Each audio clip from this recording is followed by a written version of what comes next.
If stories of impossible alliances and secret diplomacy fascinate you, where enemies become friends and empires collide in the shadows, hit that like button and subscribe.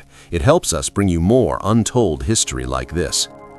December 1776. While Washington fought for survival in frozen New Jersey, another battle was being waged in the palaces of Europe, a battle of words, promises, and deception. France watched, Spain hesitated, England prepared for total war, and one man, Benjamin Franklin, would cross the Atlantic to change everything.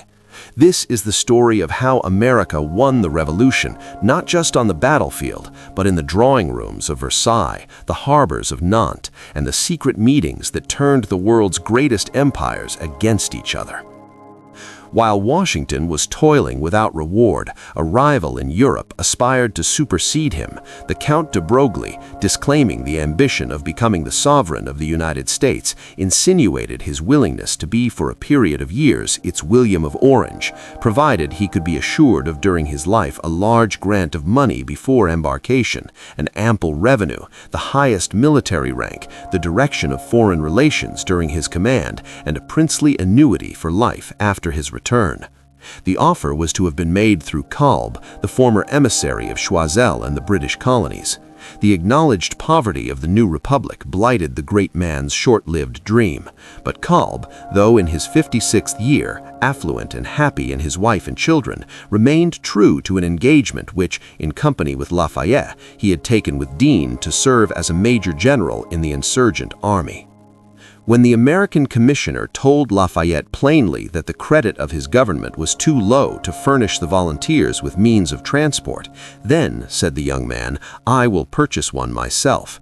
And he bought and freighted the Victory, which was to carry him, the veteran Kalb, and 12 other French officers to America.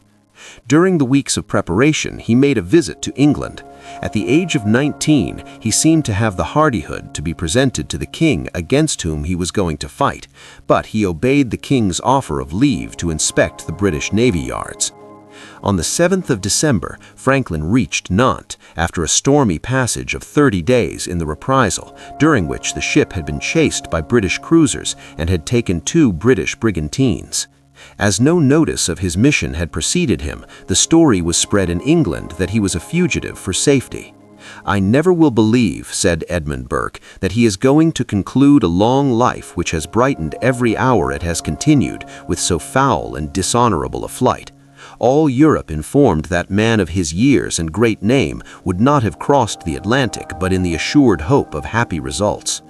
The sayings that fell from him at Nantes went through Paris and France, and on his word the nation eagerly credited what it wished to find true, that a most successful campaign could reduce the Americans, that they would be forever an independent state and the natural ally of France. The British ambassador demanded the restoration of the prizes brought in to Nantes with Franklin, arguing that no prize can be of good unless made under the authority of some power whose existence has been acknowledged by other states and ordinances and treated as public alliances.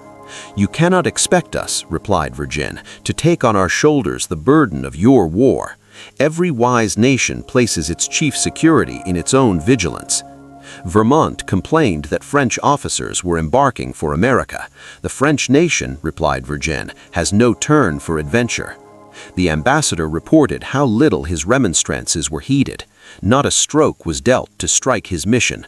On the contrary, the king, secretly, covertly, powerfully, was the sentiment of nearly every Frenchman except the king. Artois, the king's second brother, avowed his goodwill for the Americans and pledged for a war with England. We shall be sure to have it, said his younger brother. Franklin reached Paris on the 21st of December. His fame as a philosopher, his unfailing good humor, the dignity and ease of his manners, the plainness of his dress, his habit of wearing his straight, thin, gray hair without powder, contrary to the fashion of that day in France, acted as a spell. The venerable impression of the Republican head of state seemed to have come to accept the homage of the gay capital. The national cry was that the cause of the insurgents, for so they were called, and never rebels, was the cause of all mankind. that they were fighting for the liberty of France in defending their own.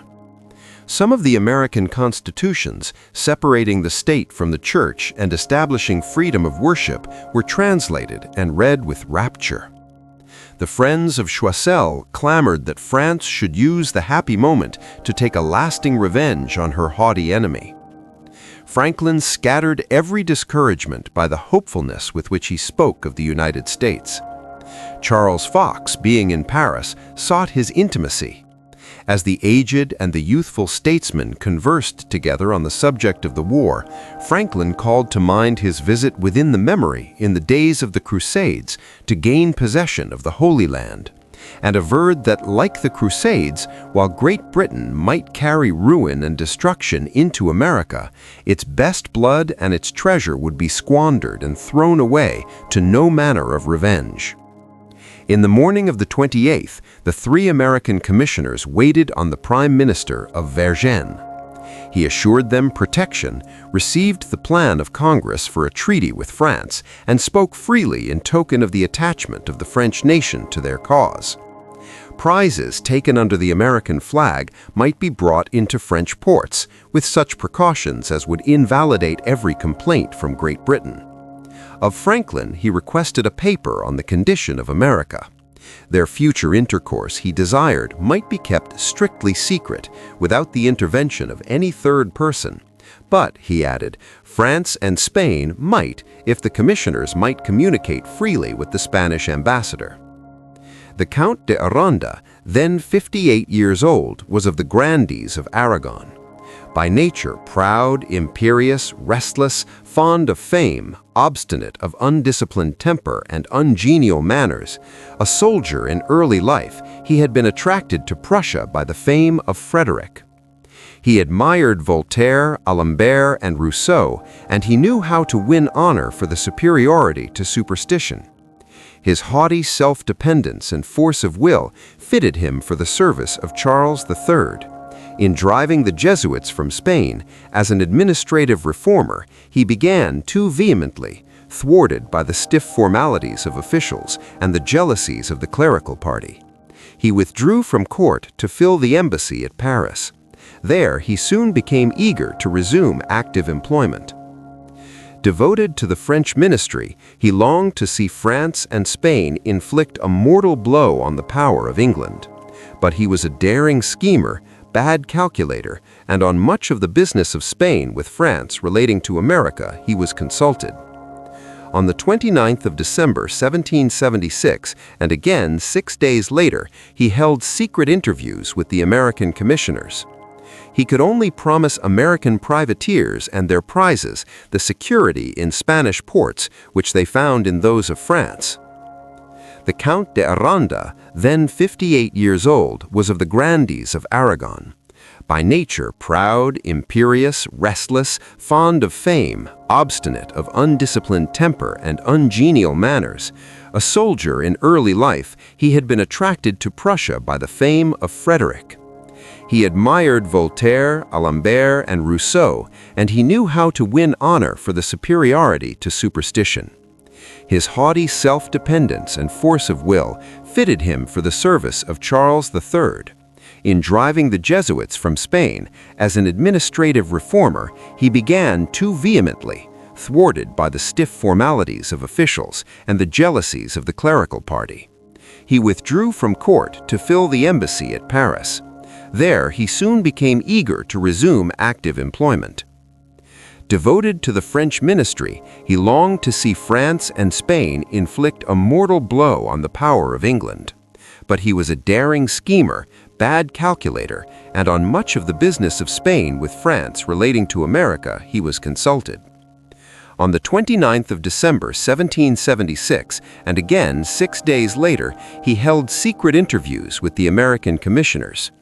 He could only promise American privateers and their prizes the security in Spanish ports, which they found in those of France.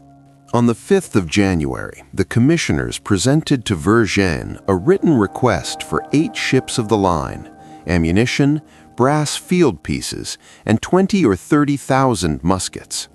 Their reasoning was addressed alike to France and Spain. The interest of the three nations is the same, the opportunity now presented of effectual commerce, which in time will be immense. Delay may be attended with fatal consequences. At Versailles, the petition was brought before the king in the presence of Maurepas, and on the 13th, Conrad Alexander Girard, one of the ablest secretaries of the French embassy, meeting the commissioners by night at a private house in Paris, read to them the careful answer which had received the royal sanction. There is no desire to diminish the Americans, neither ships nor convoys. Time and events must be waited for, and provision made to profit by them.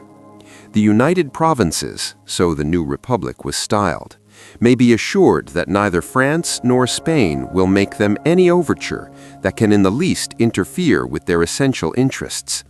The commercial facilities afforded in the ports of France and Spain, and the tacit diversion of the two powers whose cooperative armaments oblige England to divide her efforts, manifest the interest of the two crowns in the success of the Americans. The king will be useful and incomparable funds in deriving resources from the commerce of his kingdom, confident that they will conform to the rules prescribed by the precise and rigorous meaning of existing treaties, of which the two monarchs are exact observers. Unable to enter into the details of their supplies, he will mark to them his benevolence and goodwill by destining for them secret succors which will extend their credit and their purchases. These promises were faithfully kept. 500,000 of livres was to be paid to the banker of the commissioners quarterly, the first installment on the 16th. After many ostensible hindrances, the Amphitrite, the first ship, of the Mercury, laden with warlike stores by Dean and Beaumarchais, were allowed to go to sea.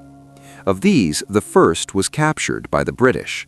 The other two reached America seasonably for the summer campaign. The commissioners were further encouraged to contract with the farmer general to furnish 56,000 hogsheads of tobacco, and on this contract they received an advance of 1,000,000 of livres.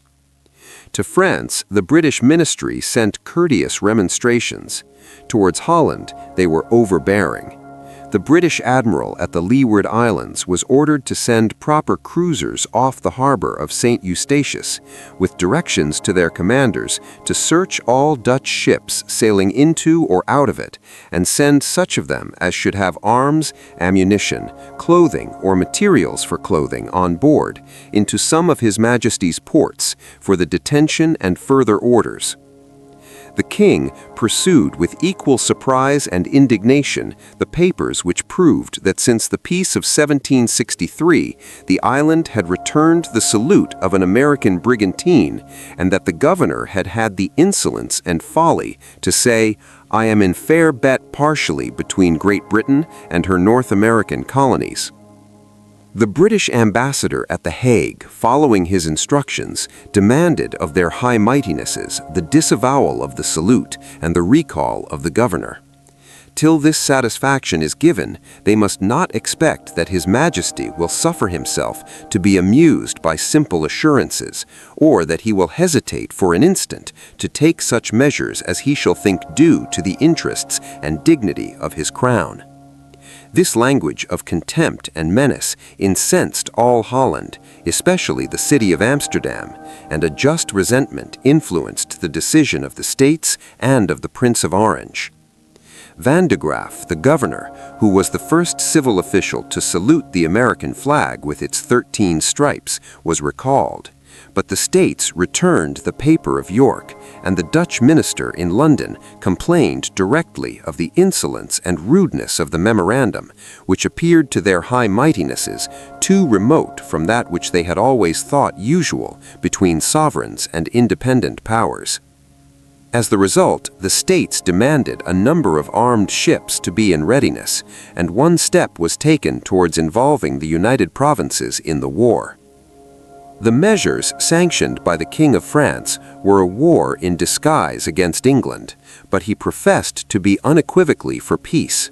He never voluntarily sympathized with America. Still, he begged the praises of Franklin with petulance. It was the public opinion of France that swayed the cabinet to assist the young republic. Beaumarchais, the author of Figaro, with profuse offers to Maurepas of devoted service and a wish to make his administration honorable to all the peoples of the world, on the 30th, Beaumarchais besought him to overcome his own hesitation and the scruples of the king. The Queen of France heartily espoused his cause. Public opinion extolled his strong enthusiasm in a good cause. The indifferent spoke of his conduct as a brilliant folly. The same folly, said Vergennes, has turned the heads of our young people. He was followed by Casimir Pulaski, a Polish nobleman illustrious for his virtues and misfortunes. In the war for the independence of his native land, he had lost his father and his brothers. After his attempt to carry off the King of Poland, his property was confiscated and he was sentenced to outlawry and death. He would have met exile and Marseille in the utmost destitution under an adopted name when, through Roulier, the historian of Poland, Vergennes paid his debts and recommended him to Franklin, who gave him a conveyance to the United States and explained to Congress how much he had done for the freedom of Poland. Stormont called him an assassin, as he had called the American deputies malefactors that deserved the gallows. In April and May, Joseph II of Austria passed 6 weeks in Paris on the way to winning the consent of France to his inheriting Bavaria. In conversation, he was either silent on American affairs or he took the side very unpoetical in the French capital, excusing himself to the Duchess of Bourbon by saying, "I am a king by trade." Nor would he permit a visit from Franklin and Dean, or even consent to meet them in his walks. Though from the Abbé Nicoli, the Tuscan minister, who was a zealous abettor of the insurgents, he received a paper justifying their conduct and explaining their grievances.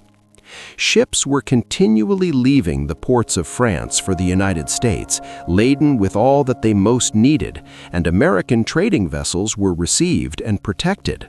But Stormont remonstrated a ship bound for America would be stopped, and if warlike stores were found on board, would be compelled to unload them. But presently the ship would take in its cargo and set sail, and the ever-renewed complaints of the English ambassador would only be parried by the quiet neatness of Vergennes and the polished levity of Maurepas.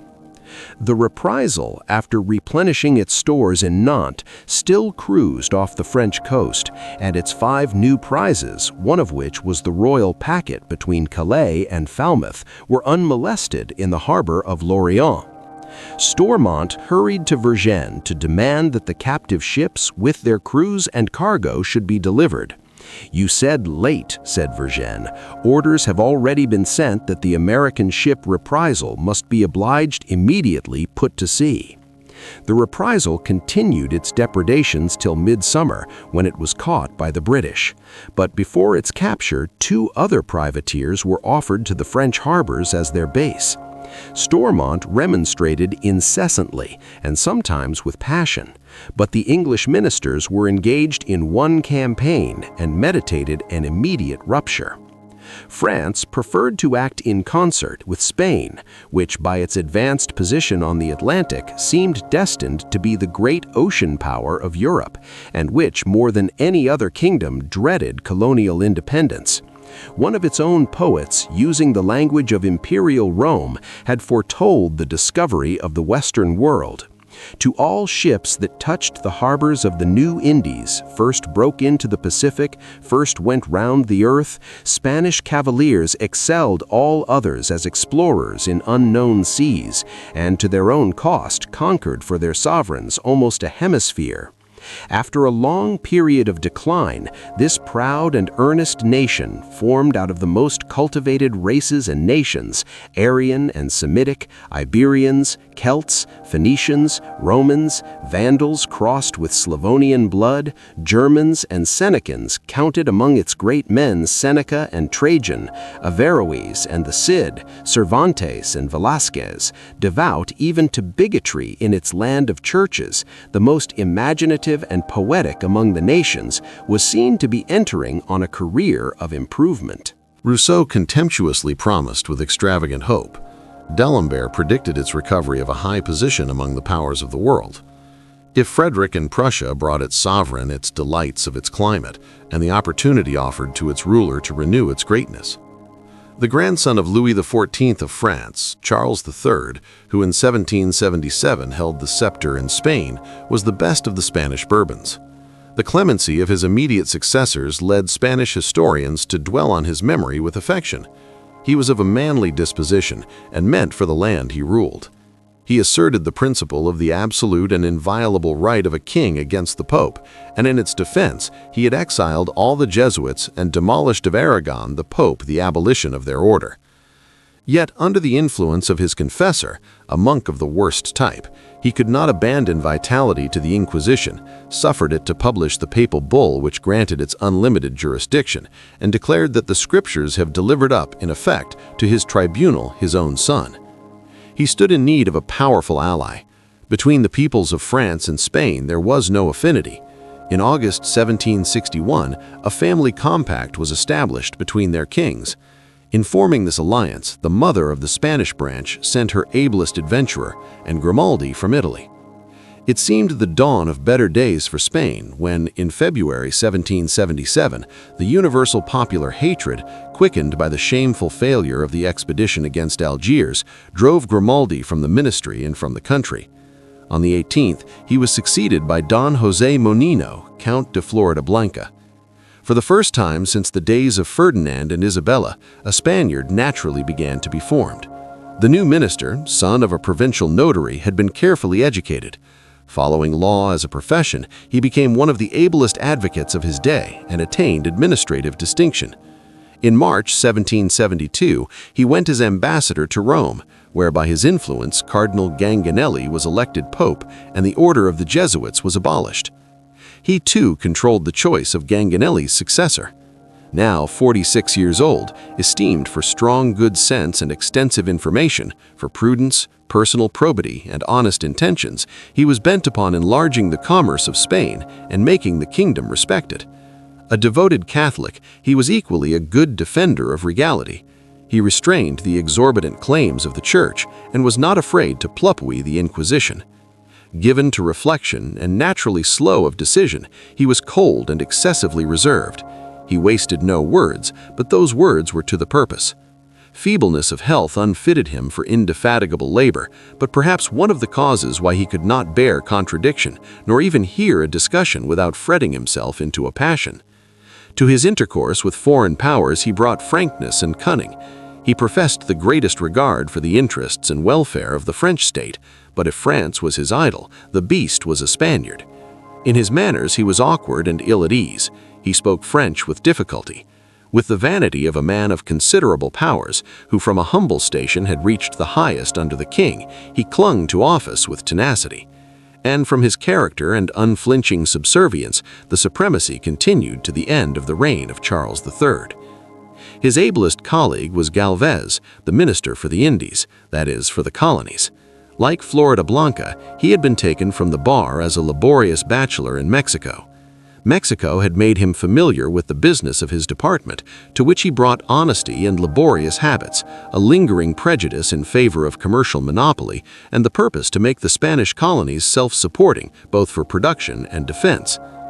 Floridablanca was met with the question of the aspect of the American Revolution on the interests of Spain, and Arthur Lee was on his way to Madrid as envoy of the United States, it seemed, to demand an immediate solution.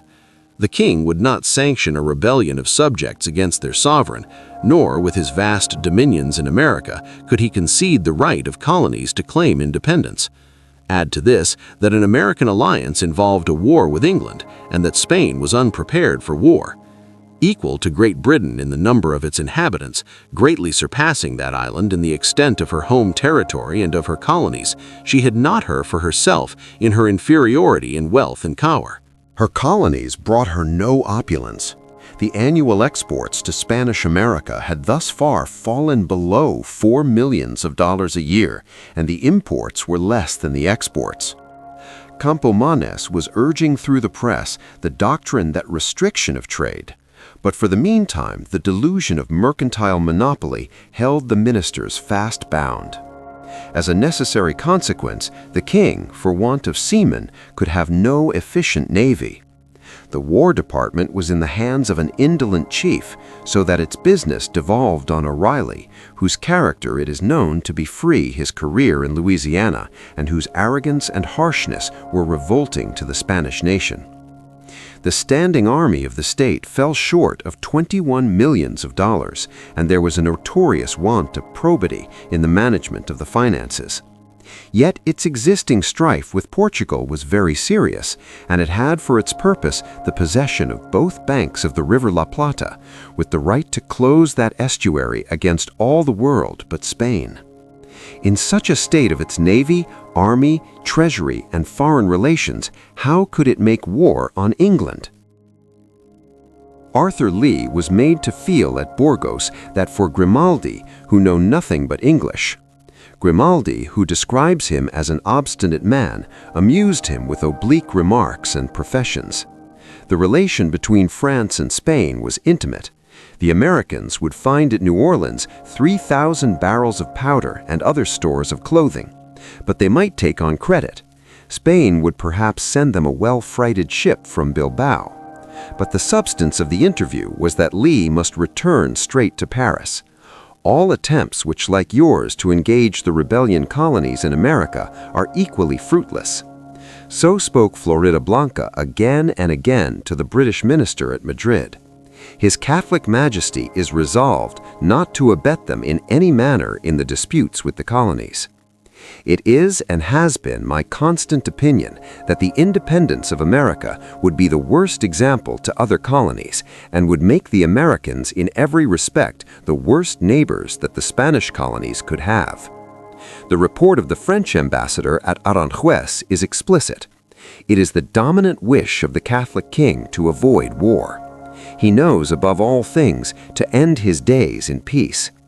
Yet Spain was irresistibly drawn toward the alliance with France, though the conflict of passions gave to its policy an air of uncertainty and dissimulation. The boundless colonial claims of Spain had led to disputes with England for 170 years, that the time when Englishmen planted a colony in the Chesapeake Bay, which Spain had uncovered and named and marked as its own by St. Mary's. It was perpetually agitated by a jealousy of the good faith of British ministries, and it lived in constant dread of sudden aggression from a power to which it knew itself unable to cope alone.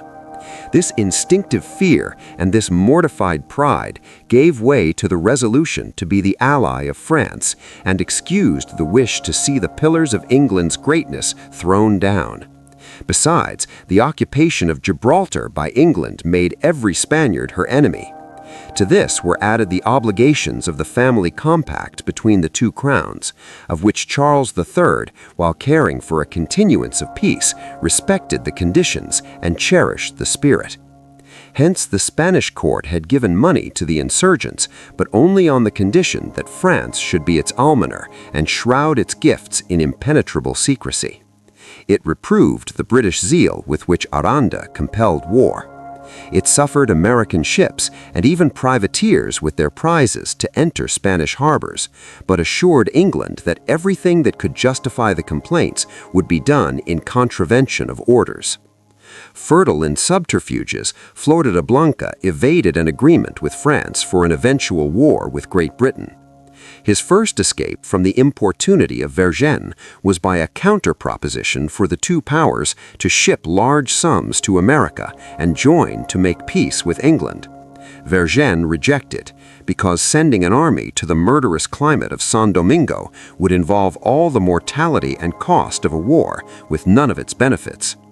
Floridablanca next refused to be Britain and America propose their struggles till both parties should be exhausted, and so should invite the intervention of France and Spain as mediators, who would then be able in the final adjustment to take good care of their respective interests. To this Vergennes replied that he knew not how the character of such a mediation could be defined about. And in July, he unreservedly fixed upon January or the 1st of February 1778 as the epoch when the two crowns would engage in the war or forever after mourn for the opportunity lost by their neglect. To enlist captive American sailors in the British Navy, threats were used. "Hang me, if you will, to the yardarm of your ship, but do not ask me to become a traitor to my country," was the answer of Nathan Coffin, and it expressed the universal opinion. In February, Franklin and Deane proposed to Stormont in Paris to exchange 100 British seamen taken by an American privateer for an equal number of American prisoners in Britain. But the application for its acceptance at this moment was silent. To a more earnest remonstrance in April, it was answered, "The King's ambassador receives no applications from rebels unless they come to implore His Majesty's mercy." For land forces, the pinching of Waldeck collected for the British service 20 men from his own territory and its neighborhood, 23 from Baden, in all 89, and to prevent their desertion, locked them up in the Hanoverian fortress of Hamelin. The hereditary Prince of Cassel had a troublesome competitor in his own father, the aging reigning Duke, but he knew the environs of Hanau. Nevertheless, he furnished 91 recruits and 468 additional Jaegers, which was 56 more than he had contracted for. In the course of the year, by impressment at home and theft of foreigners, the Landgrave of Hesse Castle furnished 1,449 more. This number barely made good the losses in the campaigns and at Trenton. A putrid epidemic, which at the end of the winter broke out among Hessian grenadiers at Brunswick, in 8 weeks swept away more than 300 of the ablest men, and their places were not supplied. Of the men whom the Duke of Brunswick offered, Fawcett writes, "I hardly remember to have ever seen such a parcel of miserable, ill-looking fellows collected together. Only 222 of them were accepted. To clear himself from debts bequeathed him by his ancestors, the Margrave of Brandenburg-Ansbach, in moderate terms, furnished 2 regiments of 1,200 men, beside a company of 85 Jaegers, all of the best quality, and bade his envoys with consciousness. In the former year, a passage had everywhere been allowed to the embattled troops. The pride and shame of Germany, its philosophers, its poets, began to revolt at the hiring of its sons for armies of England against the rights of a man. The universal feeling of its common people was a perpetual persuasion against enlistments and an incentive to desertion. Throughout German lands, the news to capture of German troops by Washington in 1776 excited a universal jubilee. The subsidized princes forced into the service not merely vagabonds and loose fellows of all kinds, but any unprotected traveler they could lay their hands on. The British agents became sensitive to the stories that were told of them. The rulers of the larger states felt the dignity of the action insulted. Frederick of Prussia expressed his disgust as openly as possible. The court of Vienna concerted with the Elector of Saxony and the Elector of Treves to throw a slur on the system. At Mentz, the Jaegers of Hanau who came first down the river were stopped, and most of them rescued by the Elector's order as his subjects or soldiers. From the troops of the Landgrave of Hesse, 18 were removed by the emissaries of the Elector and Prince of Treves. At Koblenz, Metternich, the active young representative of the court of Vienna, in the name of Maria Theresa and of Joseph II, reclaimed their subjects and deserters. The regiments and guards could not be trusted to carry ammunition or arms, but were driven by a company of Jaegers, well provided with both, and ready to nip a mutiny in the bud. Yet 18 or 20 succeeded in deserting. When the place of embarkation was reached at Oxenfurt on the Main, the regiment of Bayreuth began to hide themselves in secret vineyards. The Jaegers, who also picked marksmen, were ordered to fire among them, by which some of them were killed. They avenged themselves at a Jaeger for death. The Margrave of Ansbach, summoned by express, rode to the scene in the greatest haste, leaving his watch on his table and without a shirt to change. The presence of their fatherly sovereign awed them. they acknowledged their fault and submitted to be perpetual. 4 of them be thrown overboard in irons and ordered all to the boats. Assuming in person the office of driver, he marched them through Mentz in defiance of Austria. He re-embarked at the call of fidelity to the King of England at Nijmwegen and never left his post till at the end of March, in the presence of Sir Joseph Yorke, he in person delivered at Stavendel his children, whose service he had sold. There the Margrave brought them on board himself, went through the ships with them, marked their beds, gave out every order which was recommended to him, and saw it executed, with but little assistance indeed from his own officers. The number of recruits and reinforcements obtained from Germany was more than 3,336. 3,000 men had been expected from the Duke of Württemberg, who had been in England in search of a contract. But the inability of the Duke to supply any troops was soon discovered, and the idea, though not without grave disappointment, laid aside. The Catholic princes of the empire called the assembly. The true pedigree was Prince of Anhalt-Zerbst alone caught at the overture, which found him engaged with 3 other princes of his family on a hunting expedition. They had billeted 600 men upon the citizens of Dessau. Entranced by the occasion, he drew up by a strange formula, and at the first crack of the huntsman's whip or note of his hunting horn, the dogs came together like troops at the beat of the drum, and they began to run like troops down the beasts of the chase. They would not be held and run down the Americans like that. He did not know that the wild huntsman of revolution was soon to wind his bugle and run down these princely dealers in men. In narrating these events, I have followed exclusively the letters and papers of the princes and ministers who took part in the transactions.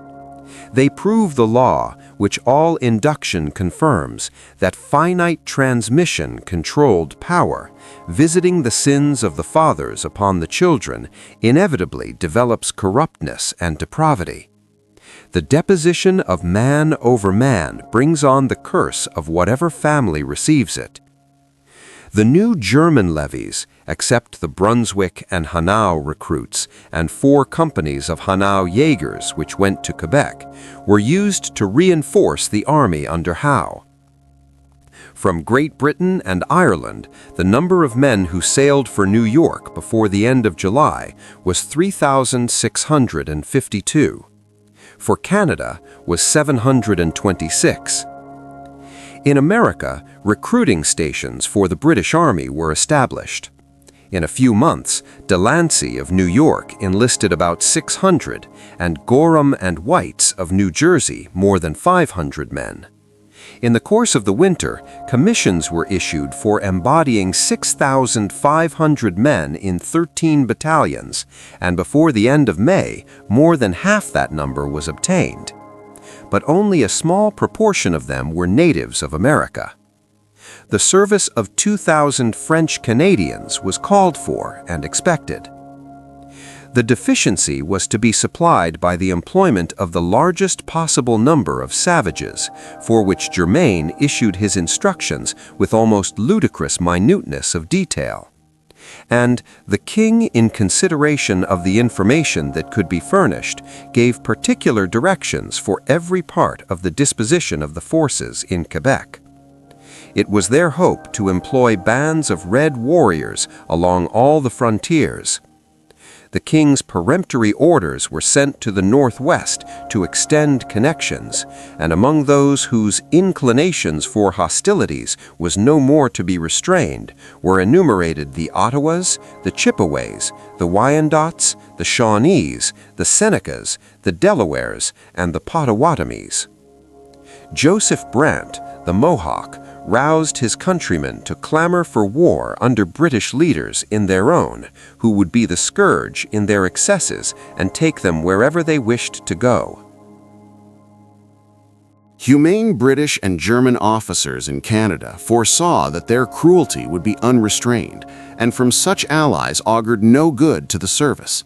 But the policy to use them was unexpectedly promoted by the release of Lecorne Saint-Luc, the most ruthless of partisans, now in the 66th year, but still of vigor and more relentless than age. He had vowed eternal vengeance on the beggars who had lured him captive, yet Germain extended favor to the leader who above all others was notorious for brutal inhumanity, if to help. Relying on Indian mercenaries to break up the communication between Albany and Lake George by the terror of their raids, the ministry made a plan of the northern campaign in concert with Burgoyne, who was seeking his victorious return and friendship of a solid and sincere personal attachment. Neither of them would admit a doubt of the triumphant march of the army from Canada to Albany. To extend the success through all New York, St. Leger was selected by the king to conduct an expedition by way of Lake Ontario for the capture of Fort Stanwix and the Mohawk Valley, and orders were given to rally at Niagara and southward several of the parties. These preparations, Germain assured the House of Commons, would be sufficient to finish the war in the approaching campaign.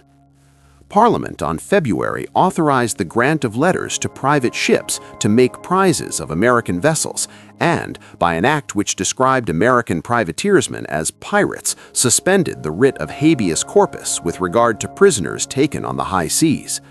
The Congress of the United States, after talking of a lottery and a loan in Europe, fell back upon issues of paper money. Lord North found ample resources in new taxes and exchequer duties, a new exchequer loan of 5 million sterling, and a loan to be made in Holland of 2 millions more. In a sermon before the Society for Propagating the Gospel, Markham, the Archbishop of York, after doubting that the colonists reflected on their ideas of savage liberty and recommended a reconstruction of their governments on the principle of complete subordination to Great Britain.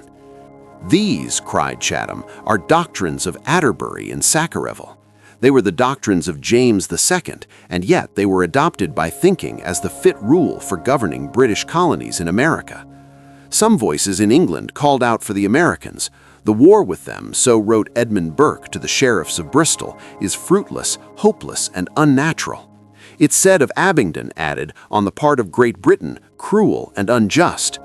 "Our liberties," replied Fox at Lord North, "are not equal to conquest, and America cannot be brought over by fair means while we insist on taxing her."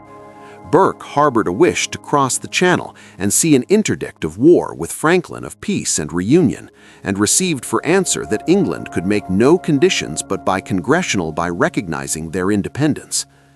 "We are the aggressors," said Chatham on the 30th of May in the House of Lords. "Instead of exacting unconditional submission from the colonies, England ought to grant them unconditional redress. Now is the crisis before more blood is spilt. Whenever France or Spain come into a treaty of any sort with America, Great Britain must immediately declare war against them, even if we have but 4 ships of the line in our ports. And such a treaty must and will shortly take place if pacification be delayed." The advice of Chatham was negatived by the vote of nearly 4/5 of the House, but with all her resources, England labored under insurmountable disadvantages. She had involved herself in a violation of the essential principle of English liberty. Her chief minister wronged his own conviction in continuing the war, and it began to be apparent that France would join with America. If this deep dive into the hidden diplomacy that shaped the revolution captivated you, don't forget to like and subscribe for more untold stories from history. Thank you for watching.